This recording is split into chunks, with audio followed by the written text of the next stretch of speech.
ఒకప్పుడు బీర్బల్ రాజసభలో విచిత్రమైన కేసు వచ్చింది. రాజమహల్లో పనిచేసే రాజవంటవాడు ఎంతో నిజాయితీగలవాడిగా పేరు పొందాడు. కాని ఒకరోజు పట్టణంలోని ఓ బంగారు పనివాడు అకస్మాత్తుగా రాజసభకు వచ్చి పెద్దగా అరిచాడు. మహారాజా, నా బంగారం దొంగిలించబడింది. దాన్ని ఈ రాజవంటవాడే దొంగిలించాడు అని కోపంగా చెప్పాడు. సభలో ఉన్నవారంతా ఆశ్చర్యపోయారు. ఇన్నేళ్లుగా రాజమహల్లో పనిచేస్తున్న వంటవాడిపై ఇలాంటి ఆరోపణ ఎప్పుడూ రాలేదు. వంటవాడు భయంతో వణికిపోతూ, మహారాజా, నేను నిర్దోషిని. నేను ఎలాంటి దొంగతనం చేయలేదు అని వేడుకున్నాడు. అప్పుడు చక్రవర్తి అక్బర్ తన తెలివైన మంత్రి బీర్బల్ వైపు చూశాడు. బీర్బల్, నిజం ఏమిటో కనుక్కో అని ఆజ్ఞాపించాడు. బీర్బల్ ఇద్దరినీ గమనంగా చూశాడు. కాని వెంటనే ఏమీ చెప్పలేదు. కొద్దిసేపు ఆలోచించి ఒక పెద్ద వెండి పాత్రలో శుభ్రమైన నీళ్లు పోయమని సేవకులకు చెప్పాడు.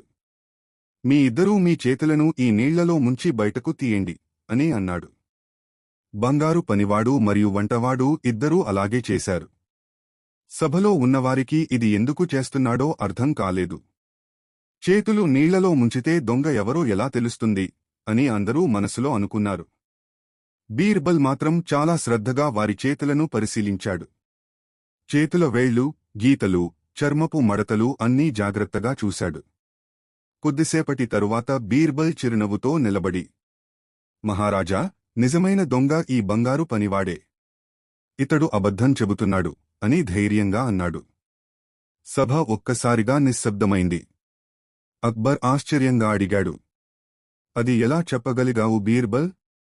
బీర్బల్ సమాధానమిచ్చాడు, మహారాజా, నిజంగా బంగారంతో రోజూ పనిచేసే మనిషి చేతుల మడతల్లో కొద్దిగా బంగారు ధూళి తప్పకుండా ఉంటుంది.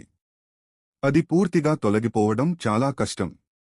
కాని ఈ మనిషి చేతులు రైతు చేతుల్లా పూర్తిగా శుభ్రంగా ఉన్నాయి. అంటే ఇతడు అసలు బంగారు పనివాడు కాదు. కాబట్టి ఇతడు చెప్పిన మాట కూడా అబద్ధమే. అప్పుడు సైనికులు విచారణ చేయగా అసలు నిజం బయటపడింది. ఆ వ్యక్తి నిజమైన బంగారు పనివాడు కాదు. అతడు మోసగాడు.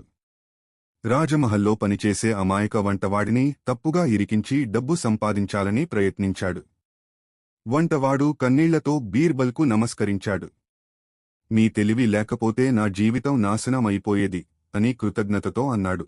అక్బర్ కూడా బీర్బల్ తెలివిని ప్రశంసిస్తూ, నిజాన్ని కనిపెట్టేది కేవలం మాటలు కాదు, జాగ్రత్తగా గమనించే కళ అని అన్నాడు. నీతి: జోరుగా మాట్లాడేవాడు నిజం చెప్పాల్సిన అవసరం లేదు. కానీ జాగ్రత్తగా గమనించే కళ్లకు నిజం ఎప్పటికైనా కనిపిస్తుంది. వీడియో నచ్చితే లైక్ చేయండి. మీ అభిప్రాయాన్ని కామెంట్ చేయండి.